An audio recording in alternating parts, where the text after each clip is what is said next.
All right. Well, should we now move into our second week of Coda? Cue it up. The Take Purge. We are entering a world where the things we say have no ramifications. Right now, we are in a world, a parallel universe. Lawlessness abounds. The sirens are playing, and there is nothing illegal anymore. We can have our stupidest takes. We can have our hottest takes. We can have our most half-baked takes possible. We don't necessarily believe them. And when we exit this world, they will no longer be a part of us. They will no longer be something we have said. It'll just be in its own bubble. The takes live in their own bubble. And this is the bubble. We're entering the bubble of the Take Purge. Printing. I firmly believe that the first, we'll be generous. The first year of this boom was an accident, was a miscalculation by Pokemon. They didn't expect TCG Pocket to be as big as it was. They didn't expect Surging Sparks to be a set that people cared about. They did not expect Prismatic to be whatever the heck that ridiculous set is at this point, right? Like they've printed it, and there's just, they talked about they're going to print it more, and every time we saw it, they was going up and up and up and up. But what if like the last year, last 8 months was on purpose? We hear them say, to be fair, we only heard them say once that they were going to print more. And that was of a specific set, Prismatic. They claimed they were like, the sets that are in demand. We all knew they were talking about Prismatic. It certainly wasn't 151, because we didn't see 151 get printed to any extreme degree after that statement. So all we are going off of, because no one that we're talking about, no one that's talking about this is in the printing facilities. They're not at TBCI or wherever the heck they're printing all this. They're just going off of what they've been told. And then we hear, they bought a new big, massive print facility. This huge print facility is going to happen. Mm-hmm. Well, technically, Pokemon didn't buy it. The company that Pokemon owns that handles printing for Pokemon and other TCGs bought it. Yep. So that simply could be a failsafe. It could be we're going to invest in this and we're going to print other things, and we're going to print Pokemon too. But they could also close down other print facilities to compensate for that. Just condense everything. Instead of having multiple facilities in different places, condense things into one area where they can have people working, more controllable. And in reality, they're looking at this situation and thinking, I mean, this is our third thing. This is a side project essentially, as far as the money it makes versus the games and the anime and everything else make. This is great. This is cherry on top. Why would we mess with this? So let's continue putting out, enough to look like we're doing something. Oh, look, guys, we pre-printed so much Prismatic. The price dropped for a little bit, and it's continuing to rise up again. And we saw this past week a pretty decent jump in it. Destiny Rivals is going nowhere. All these sets, 151 skyrocketing, and they're like, man, we have another year and a half to fill. Yep. We don't have a new game. We don't have another side game that we have planned, at least as far as been announced. And we're in April. If something was going to come out in January, we'd probably have heard of it by now. There's not going to be I doubt there's going to be another DLC for Scarlet and Violet. I doubt there's going to be another DLC for Legends ZA. So maybe this is controlled at this point. We are only basing the idea that they're printing at this full capacity off the idea that they kind of said that one statement. Yep. So we could be in a world where Pokemon learned from 2021, 2022, 2023 and said, we don't want our product worth half of our MSRP. That's embarrassing. That's a shame for as massive of a company as we are. Yep. So we're going to print more, but it'd be insane for us to ever meet demand, because as soon as we meet demand, there's an oversupply because demand diminishes as soon as it is met. So that's why we're going to do all these wave releases and continue drip feeding you product and product and product and product and product. And Perfect Order is still a $200 some box and everybody hates it. GameStop is going to be selling the booster box for Chaos Rising at $2.99 out the gate. Crazy. And Pokemon's over here like, because again, here's let's pop out of the bubble for a second. Pokemon doesn't care about you. It doesn't care about me. It cares about one thing, or two things technically. It's IP and protecting it because they will sue the crap out of anyone that infringes on it. And they care about money because they're a capitalistic business. I don't care if they're not public. They want their money. They want to keep growing. They want that funding. That's why they keep buying all these other businesses to keep as much money in-house as possible. Back in the bubble. So we're now looking at a world where they have had time to catch up. And I don't believe that they are actually trying, or not that I don't believe, but there's a very good possibility that they are going to manage this in a way to where it never happens like it did when you saw $80 boxes, $90 boxes. They don't want that at all. That means that stuff is sitting on Pokemon Center, not moving. So I look at the reality that there is a chance that we are going to be going from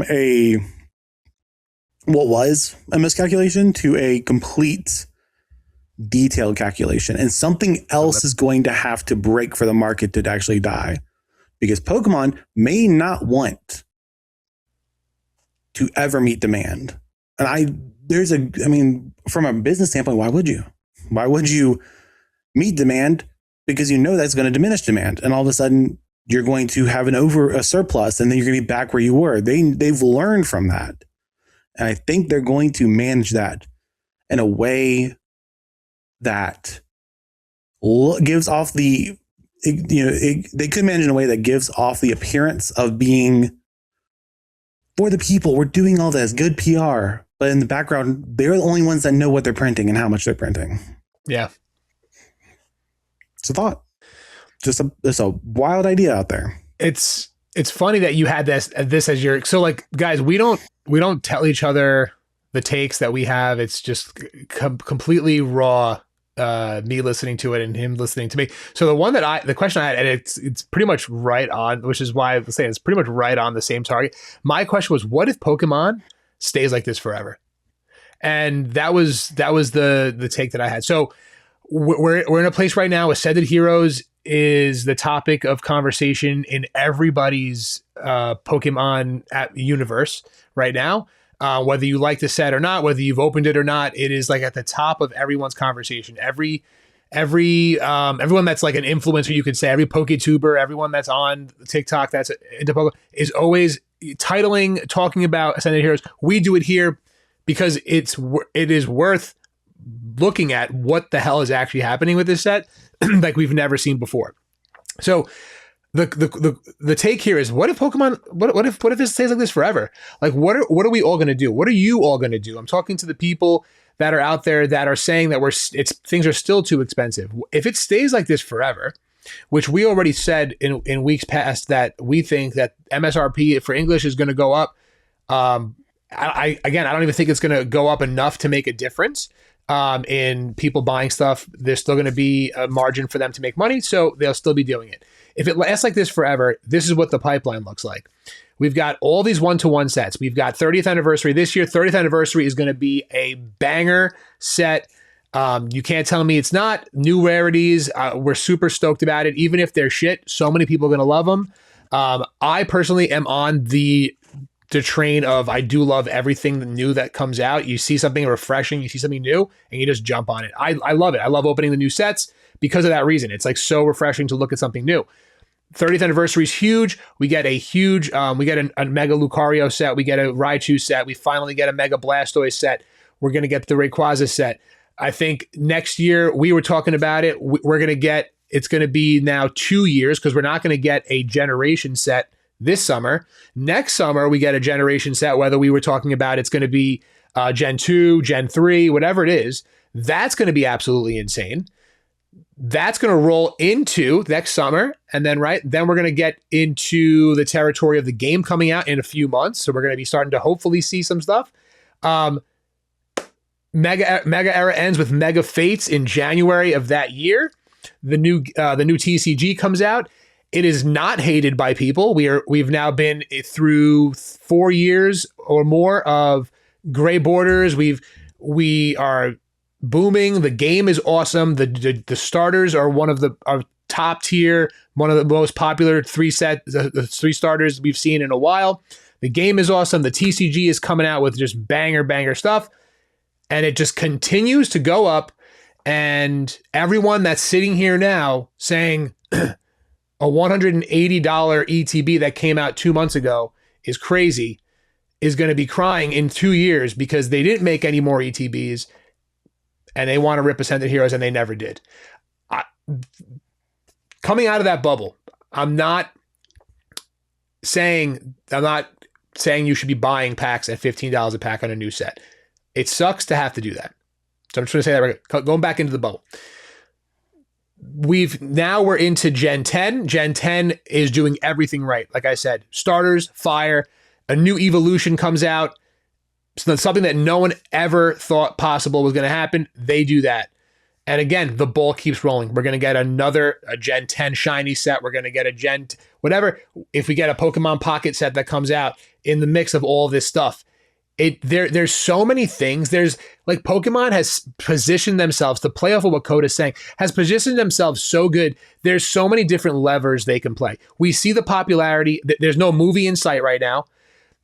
The last movie we got that was a live action was the Detective Pikachu, right? I don't know if they made any actual movies, but I would love to see an animated movie. They could pull an animated movie lever. They can make a series. Look at what Super Mario's doing. Like, those movies are awesome. We talked about it on a pod a couple of weeks ago. The nostalgia factor of movies. Like, they haven't even pulled that lever yet. So this is going to last for a very long time. I think that the money in here is here to stay. Clearly the collectors are here because they see the value in their collectibles. The investors are here because they clearly see the trends of what's happened in the past, what's going to happen in the future. The TCG players are probably the ones that are getting probably the most hurt here because they're the ones that just want cards to play and they got to pay more for their blinged out decks. They don't have to have a blinged out deck, but that's what they're used to. I think that there's so many things changing. We're almost out of that mentality of like how much we were paying for packs when Scarlet and Violet started. I think we're out of it now. Like we've completely lost that remembering of packs were $3. I was having trouble selling packs for $3. I think when I started streaming, we're done with that. We're done with that. A new shitty set, I'm putting in quotes in perfect order, is $6 a pack around. So it's still over. We have completely now been like, I think that the mindset of people has to change if they still want to stay here. And that's it. That's it. You're going to have to pay these prices if you want to continue to be in Pokemon. If you don't, what are your options? You go to Magic, which is $10 a pack. I don't know. Don't quote me on the pricing. What I want to say is every other set is more money than Pokemon, even now. Their MSRP was more than our boom pricing is on new sets now. We're the cheapest TCG. So the price memory of people has shifted. The people that are still here, unfortunately, you will have to shift your price memory, or you just hang out. You listen to podcasts like this. You join live streams of cool people that have a great community of people that are in there, that are welcoming. They just want to talk about. I guess you do. Just hang out. That's it. Yeah. Interesting point on that. A twofold, to be a little real, because I know there's going to be people that are going to hear that and they're going to be really frustrated, and I get it. No, right. That's why I took myself out of the bubble. I kind of feel like we shouldn't take ourselves out of it, but because like it's so hard to say those words. You know what I mean? But so yeah, I'll pop in the bubble just to say, and even in that case, there are ways to be a part of it. The TCG is cheap. Like, yes, if you're trying to bling out your deck, sorry that you can't get your, SIR Meowth. Yeah. You have to get the regular one that's like $5. But singles are still relatively cheap. Collecting is still relatively cheap.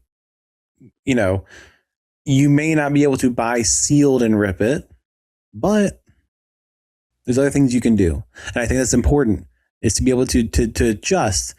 Because of what I'm saying, and where, in this take purge, in this bubble that we're currently in, that does not mean that you won't be able to participate. It just means you might have to change what your goals are. And change what your expectations are. It might not even be your goals, just change what your expectations are. So in that reality, I just want to put out a little lifeline. Even if that happens, there are still so many things you can do. There's still so many ways. Even currently, there's still so many ways you can be involved. You'll be able to have fun. Don't lose all hope. Just understand that you may have to change your approach a little bit, as we all have. Trust me, I didn't play the TCG at all in the last 15 years. And then last year I picked it up and I love it. I love it too. Love it. I've been having so much fun. I agree. So much fun playing it. So anyway,